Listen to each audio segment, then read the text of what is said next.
আজকের এই ভিডিওতে আমি দেখাবো কিভাবে এই ড্রয়িংটার স্কেল ফ্যাক্টর চেঞ্জ করা যায়।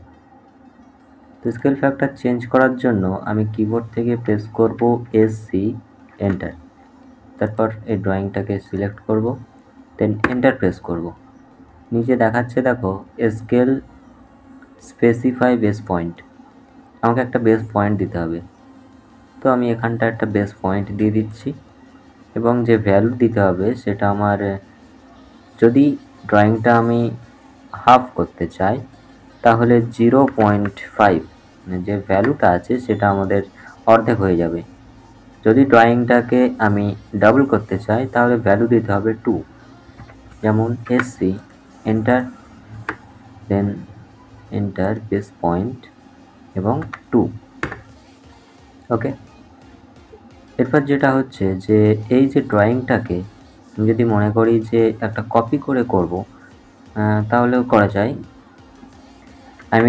অনেক সময় যে মেন ড্রয়িংটার লাগে সেক্ষেত্রে আমি এটাকে পাশে কপি করে নেব, SC দেন এন্টার, এটাকে select then enter, base point দিয়ে দিলাম 0.5।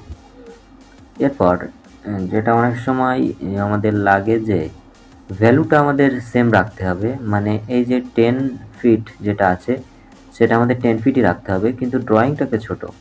তো সেক্ষেত্রে যেটা আমরা করব, সেক্ষেত্রে ডাইমেনশন স্টাইল ডি এন্টার এবং এখান থেকে একটা নিউ করব, নিউ নেম স্টাইল, এখানে 0.5 ভ্যালু আমি লিখে দিচ্ছি, কন্টিনিউ করব। আর এখান থেকে স্কেলে যাব আমরা। তো স্কেল কোথায় আছে আমি দেখে নেই, এই যে প্রাইমারি ইউনিট, এখানে দেখো স্কেল ফ্যাক্টর 1 আছে। তো এটাকে যদি আমি ভ্যালু ডবল দেখাতে চাই কিন্তু ড্রয়িং ছোট থাকবে, সেক্ষেত্রে আমি এটাকে ভ্যালু দিয়ে দেবো 2, দেন ওকে, সেট কারেন্ট, দেন ক্লোজ। দেখো এটা কিন্তু এখনও চেঞ্জ হয়নি। তো এটাকে চেঞ্জ করার জন্য আমাদের সিম্পল এটাকে সিলেক্ট করতে হবে, এখান থেকে অ্যানোটেশনে যেতে হবে, স্ট্যান্ডার্ডে যেতে হবে এবং এই 0.5 ভ্যালুটাকে ক্লিক করতে হবে। তাহলে দেখো আমাদের ড্রয়িংটা ছোট হয়ে গেছে কিন্তু যে ভ্যালুটা সেটা সেম আছে। তো এটাই ছিল আজকের ভিডিওর মূল বিষয়। আর আমার এই নতুন চ্যানেলটি অবশ্যই তোমরা একটু সাপোর্ট করো, তোমাদের সাপোর্ট খুবই জরুরি। আর ভিডিওটা দেখার জন্য অসংখ্য ধন্যবাদ।